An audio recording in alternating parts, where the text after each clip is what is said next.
Okey, sekarang ini seterusnya kita akan mendekati bagaimana penguatkuasaan di PKL terhadap penjaja sepanjang PKP bersama dengan Pengarah Jabatan Pelesenan dan Pembangunan Penjaja di BKL, Encik Khairul Anwar Muhammad Juri, yang kini sudah pun bersama kami di FB Live.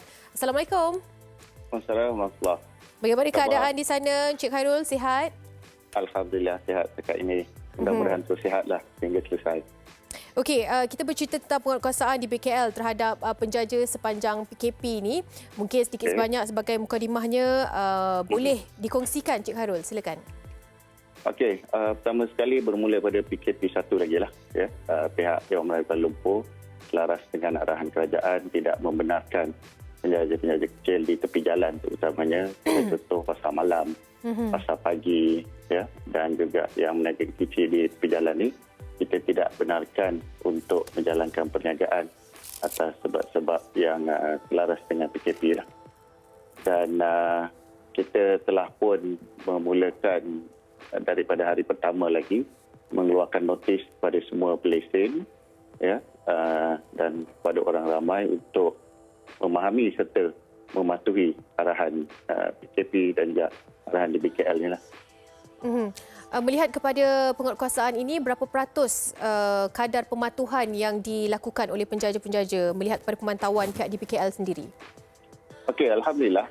Peringkat awal tu memang agak sukar sikit lah untuk kami kerana semua ni baru pada, bukan sahaja kepada kami, baru juga kepada penjaja dan juga rakyat Malaysia. 2-3 hari pertama tu memang penguatkuasaan kita agak kerap lah, ya. Tetapi lebih kepada teguran untuk mereka memahami dan mematuhi, dan sehingga ke hari PKP kedua saya percaya hampir 100% yang mematuhi arahan tersebut. Cuma apabila bermula PKP 3 ni ada dah mula mungkin dah tak tahan untuk ni, ada yang tengah tu cuba untuk apa orang kata mula menjalankan perniagaan lah. So ada sikit-sikit, ya. Jadi adakah dari segi penguatkuasaan itu diperbanyakkan lagi ke, sebab ada dalam kalangan peniaga ini yang berniaga hanya ketika bulan Ramadan? Ya.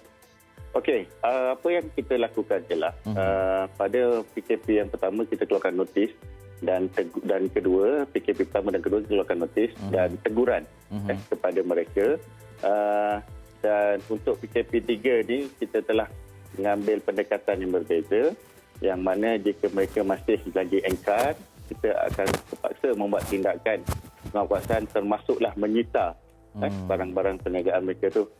Terpaksa ke arah itu kerana kita nak memastikan bahawa rantaian yang sentiasa disebut-sebut oleh pihak kerajaan itu dapat diputuskan sepenuhnya. Jadi di peringkat penguatkuasaan juga kita ada 3 shift, ya, untuk selama 24 jam. Shift pertama daripada 12 pagi hingga 8 pagi. Shift kedua 8 pagi 4 petang, dan yang ketiga 4 petang hingga 12 malam lah. Jadi kita tak berhenti sebenarnya menguatkuasakan PKP ni 24 jam lah tanpa henti daripada hari pertama hinggalah hari ini dah hari yang ke-34. Ya. InsyaAllah. Ya. Okey. Ya, silakan. Maaf. Diandaikan ada golongan tertentu yang barangkali tidak mendapat maklumat ini secara terus. Barangkali dirasakan Ramadan ini ada kelonggaran untuk berniaga.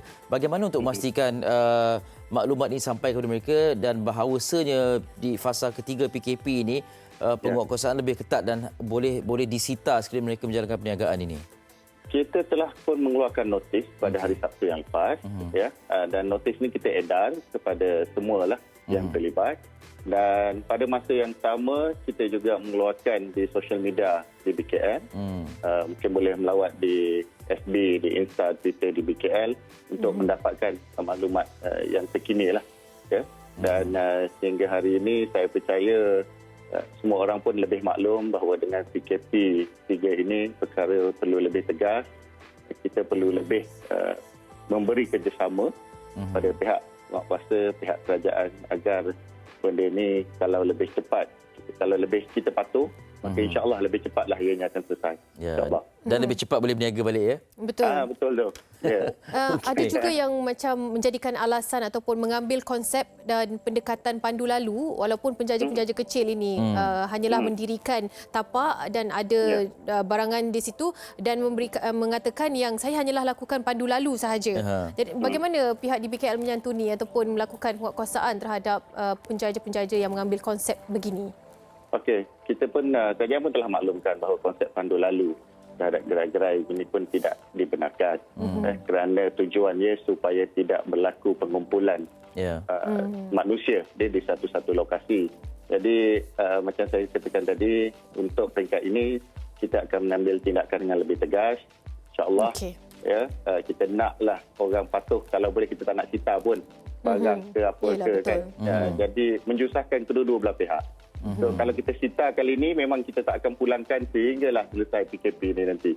So baiklah duduk di rumah dan saya faham kita masyarakat penjaja pun memerlukan kewangan pada masa ini. Mereka yang ada yang tu terpaksa kerja pagi untuk dapatkan orang kata kerja pagi, kais pagi makan pagilah lebih kurang begitu.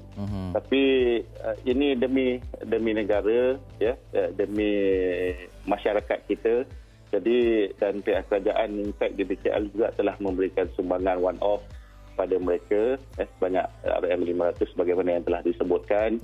Dan saya juga ingin mengambil kesempatan, kita ada lebih kurang 22,000 lebih yang telah disenaraikan untuk menerima sumbangan, tetapi kita masih belum dapat lagi maklumat sebahagian besar daripada mereka untuk memberikan nombor akaun dan sebagainya untuk kita buat pindahan wang. Jadi mereka yang belum berbuat demikian, tolonglah layari kita punya website e-lesen, https://elesen.dbkl.gov.my untuk kita dapatkan maklumat nombor akaun individu. Kalau contoh nama Eli, kena nama Eli dan nombor akaun Eli lah, bukan orang lain. Baik, tak boleh wakil ya? Tak boleh wakil. Baik, Encik Khairul, adakah maklumat ini juga diletakkan di media sosial, sebab kadang-kadang mereka nak hafal portal tu barangkali susah. Jadi ada maklumat ini dikongsi juga? Sebenarnya tak susah. Memang kita dah share di peringkat awal dulu. Tapi untuk saya sharekan kembali, mereka boleh type, kalau susah sangat type e-lesen DBKL je. Di Google tu e-lesen DBKL, insya-Allah akan dia akan keluar. Akan dilorongkan di situ dan semaklah di situ. Senarai nama dan sebagainya. Terima kasih banyak Cik Khairul.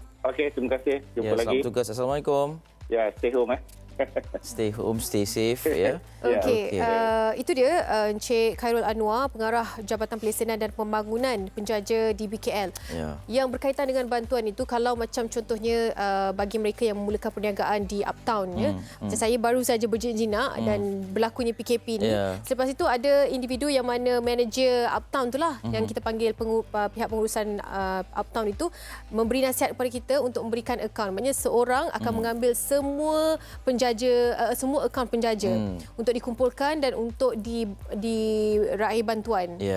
Jadi mungkin adalah seorang individu yang boleh membantu. Contohnya di kawasan itu kan ada seorang yang boleh mengutip akaun, kerana tidak semua yang boleh mengetahui ataupun berilmu sedikit sebanyak tentang e-lesen DBKL yang disediakan ini. Tapi seboleh-bolehnya ambil maklum, sebab kadang-kadang benda yang membaikkan keuangan ini ada pihak yang berkesempatan. Jadi pelajari tentang tata cara ini, seperti yang Cik Khairul sebutkan.